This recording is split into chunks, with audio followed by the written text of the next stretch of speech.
Hello. Um, so Joshua Feuerstein.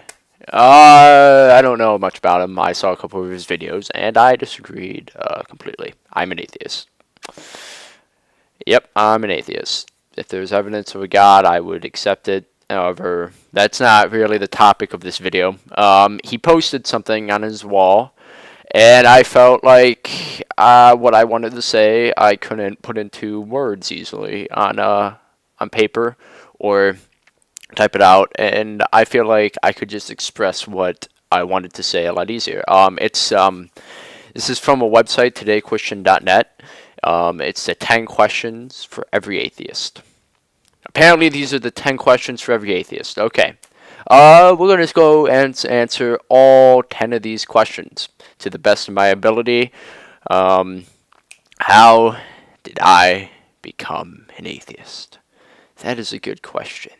Well, I'd first have to say my parents were both born Christian. My father, I believe, was born to a Christian household, and my mother, I think, was Catholic or a Christian household.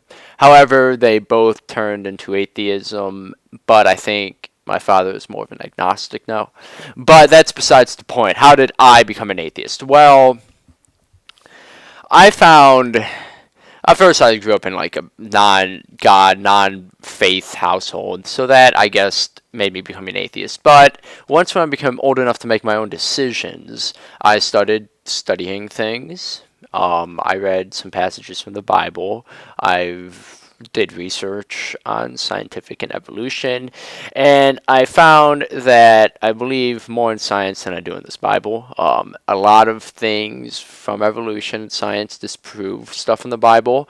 The Bible has contradictions within itself, which I don't believe should happen in a book, in this holy book that should be perfect and is written by an almighty God. There are contradictions.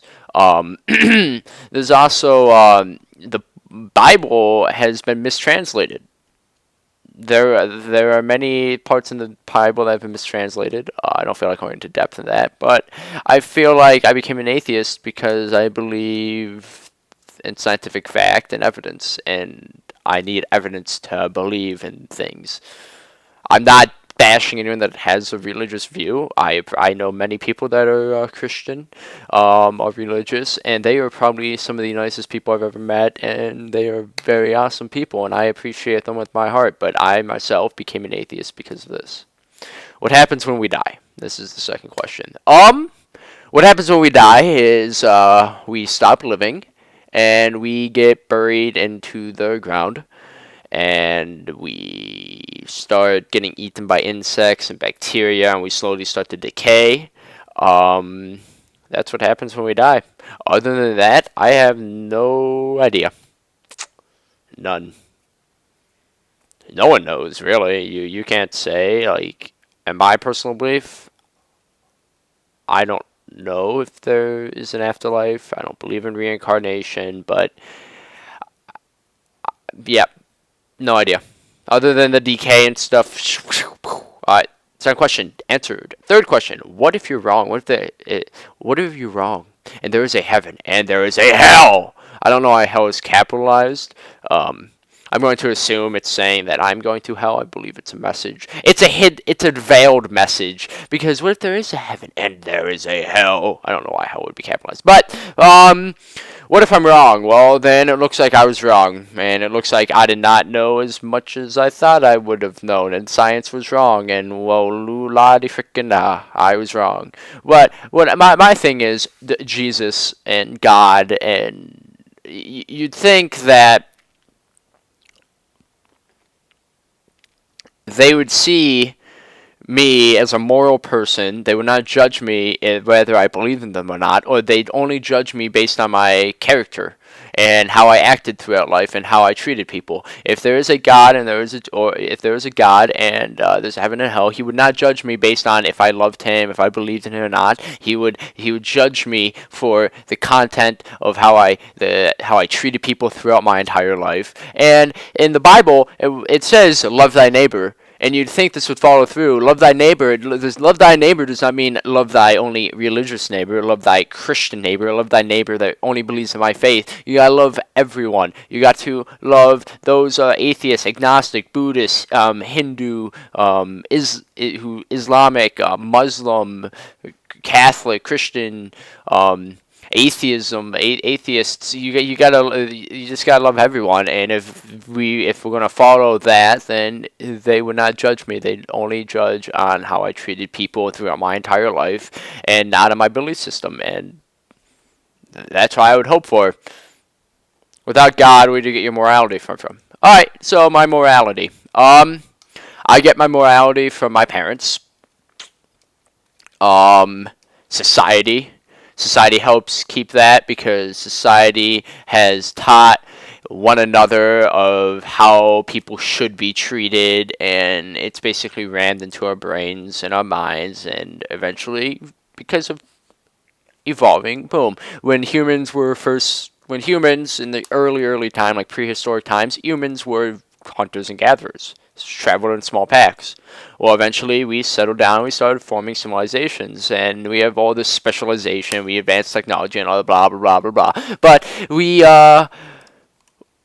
eventually came together, and we're like, hey, if we're gonna live together, we've got to have some rules so as to like not destroy this. And voila, look at that, great civilizations was born. Now, war,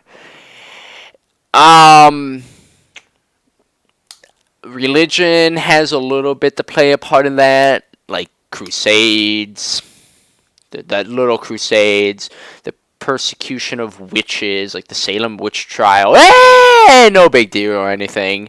Yeah, completely moral. But also, if there is a God, then if there's a God and he creates people and man, why are there people that have such mental disorders that they feel no remorse when they murder people?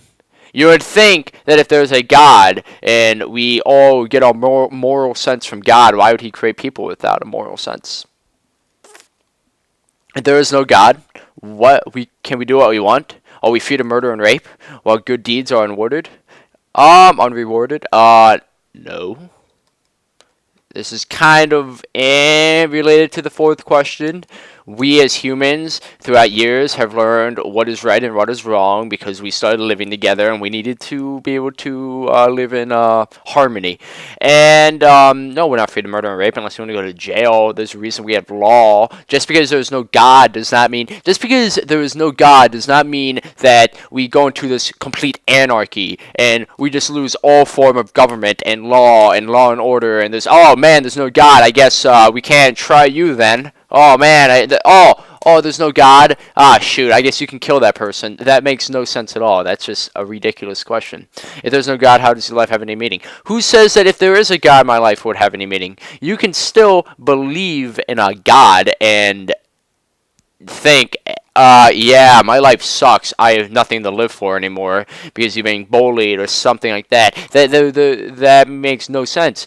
I do not believe in a God. Yet I think my life has meaning. I don't know what my meaning in life is. That is a question. That is a thing. That is a quest that we all have to participate. That we all travel through. What does our life mean?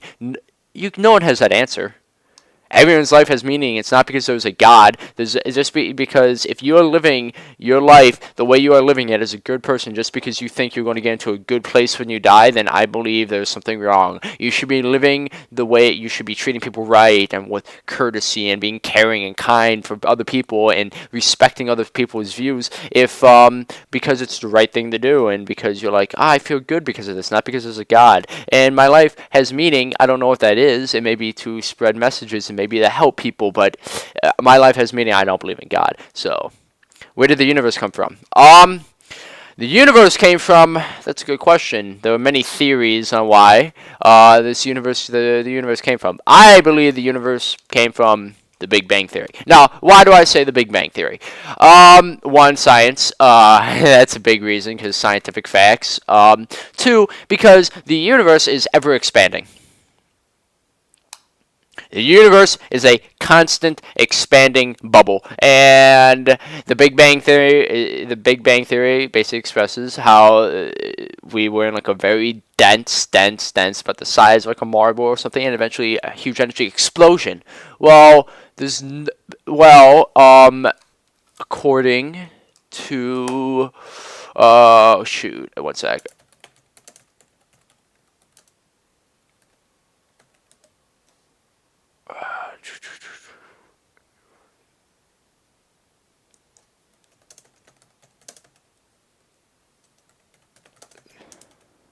Newton's first law of motion. An object that stays in motion. Alright, here we go. Newton's first law. I'm sorry, I should have been more prepared for this. Alright,